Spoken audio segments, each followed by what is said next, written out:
Alright guys, sa mapagpalang araw sa inyong lahat, meron tayong isang reaction video tungkol dito sa mga jeep at PUV modernization program zero budget sa 2024. Dating pinondahan ngayon ng zero budget na paano na ang mga jeepney drivers natin at mananakay.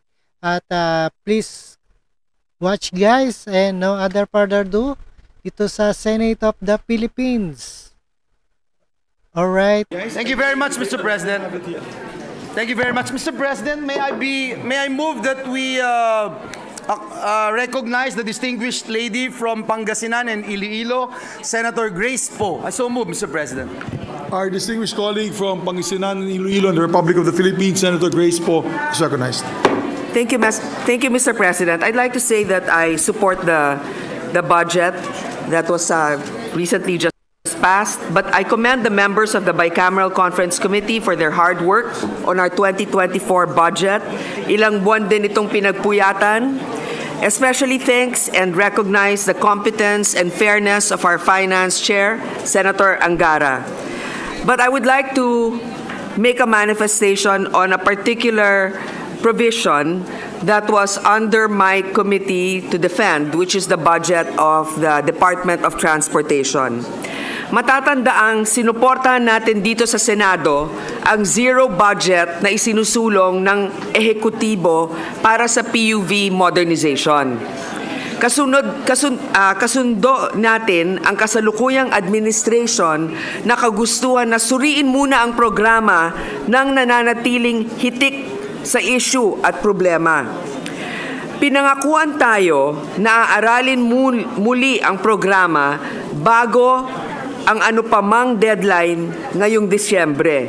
Ngunit tulad pa rin ng nakalipas na 6 na taon, puro pangakong napapako lang ang natatanggap natin dito sa Senado.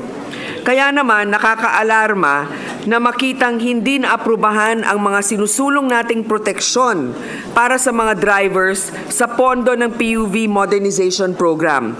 Para sa 2024, 1.6 billion ang inilaan ng PUV MP na hindi lang kulang sa plano ay makakaagrabyado pa sa higit na 300,000 nating super.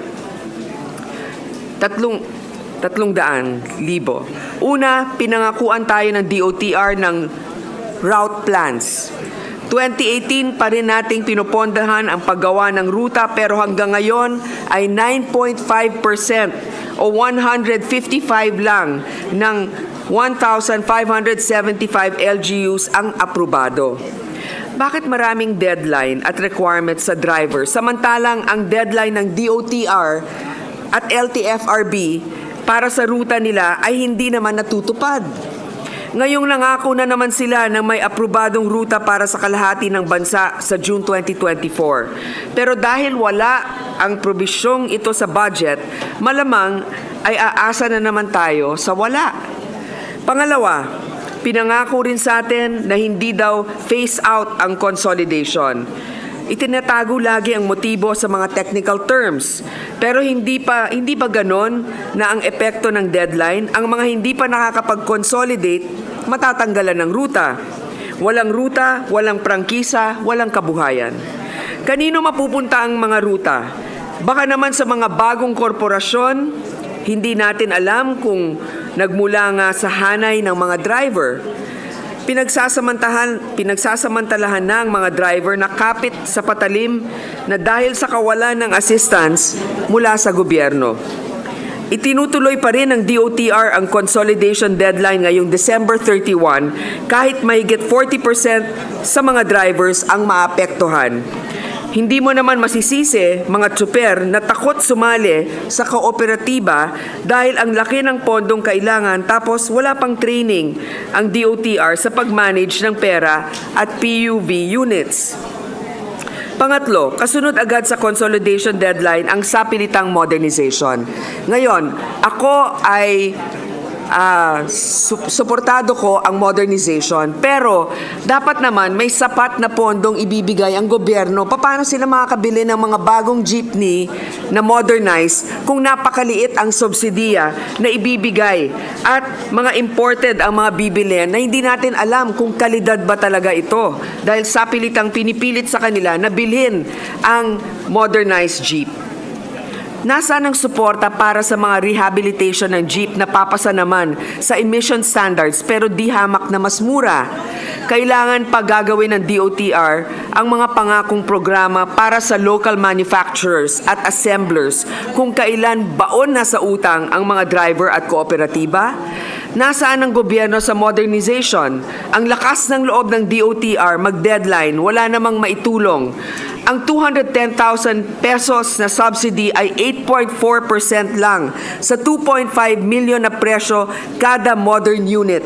63 billion na agad ang kakailanganin para sa subsidies pa lang sa 300,000 na jeeps. Suma total, 750 billion ang kailangang pondo para mapautang sa minamadaling modernization. Kaya naman, hindi na rin natin masisisi ang mga driver na nagtitigil pasada. Pero sana wag nga. Kaya lang, yung gobyerno dapat talaga ay bigyan naman sila ng mas malaking suporta.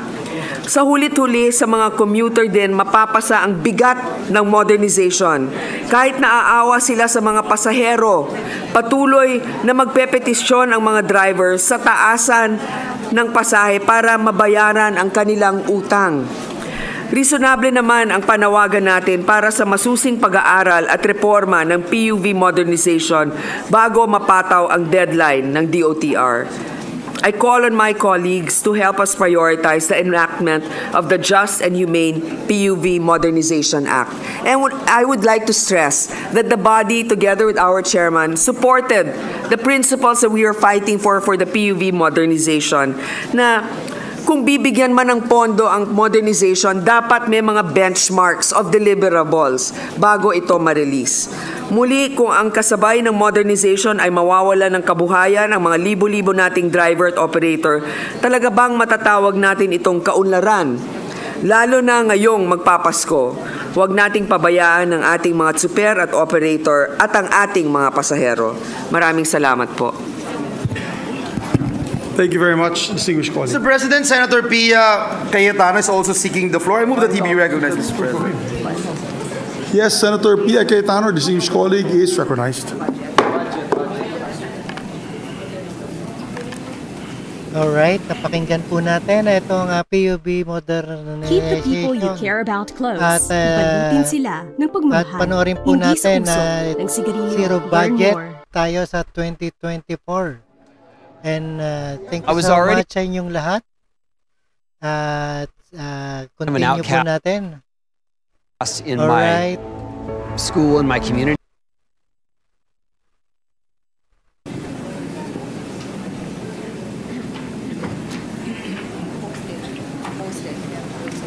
Mr. President, just a few points I'd like to raise. I fully support our chairperson and the difficult decisions he had to make. So I will just throw in my greetings for the chairman's hard work. I know very well that he defended to the best of his ability until the last minute some amendments that we would have wanted to be seen, especially in the education sector, along with our chairman of the Committee on Basic Education. This really would be the budget that we would have wanted to be included to ensure, well, not ensure, but to support our goal of improving the education system, Mr. President. Won't go into details, but I know for a fact that our chairman worked really hard to try to secure that budget. And now, just a few quick reactions, Mr. President. maybe at a later time when I get to see the final version in all its details, of course we are happy that there is a provision in the GAA every year now on sustainable development being incorporated in every project that is funded.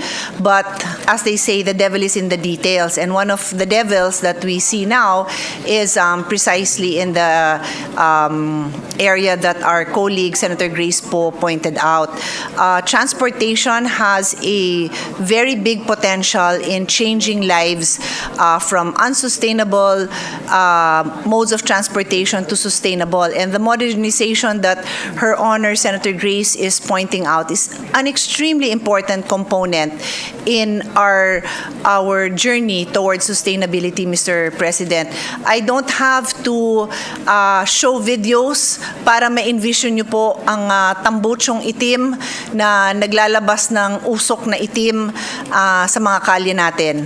I don't need to show you the numbers because many of you in the hall and our staff and those watching have children who suffer from pulmonary conditions which are caused by unsafe environmental standards, particularly the lack of clean air. So lahat ito affected by this modernization program, and unless we really have the political will to ensure that the budget necessary to help the jeepney drivers transition to more modern and sustainable models, ito po yung and I'd like to put on record that this is not simply shifting to an e-vehicle type.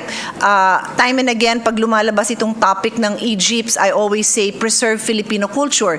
Paggawaan nyo yan dun sa mga jeepney operators and manufacturers na matatagal na dito sa Pilipinas. There are industries that are dying or have died because slowly namatay ang jeepney industry. And it is natural for this, parang natural selection din yan in the industry sector. Parang survival of the fittest din yan. Kung hindi magaganda ang model, kung mas efficient ang train, then so be it, mabubuhay ang train, mamamatay ang jeep. Pero kung bubuhayin din lang natin ang mga jeepney, then it might as well be not by importing jeeps, but by supporting the local industry and then preserving. And we have with us artists, no, our professionals from the creative industry who will attest that, well, their lives are all about bringing color and meaning and enhancing the experience of being a Filipino and welcoming foreigners to our country in every aspect of life. It could be watching a show where they're performing, or it could be riding a jeepney and seeing the colorful history of the Philippines drawn on the actual jeep. And then makikita ko ngayon, wala na, ano na lang, stainless steel. And then worse, mag-i-import tayo ng vehicles na wala na, hindi na nga made in the Philippines, wala pang input ng ating mga creatives the way we grew up with the jeepney. So I just want to fully support the manifestation and concern of Senator Poe as one of the examples that I am fighting for sustainability in the country. I also just want to point out that this is very much the modernization program is very much a part of and will contribute to SDG 11, which is Sustainable Cities and Communities. Thank you, Mr. President. Thank you very much, distinguished colleague. Yes, Senator Grace Poe. Yes, I would just like to thank our senator from Taguig and Pateros for her support on my manifestation. Since we have members of the creative industry here, and she mentioned about our traditional jeepneys, pag sinabi naman modernization, it's more on the function and the mechanization of the jeep, how it's actually runs, that there's zero emission or lower emission. Hindi naman kailangan palitan ng body, di ba? Well, they're saying because it's difficult to go in, hindi ka daw makatayo sa loob. But, you know, I think part of it is also our culture, the design of the jeep. They could probably change a few things, but ngayon yung mga kapalit, wala man lang personality.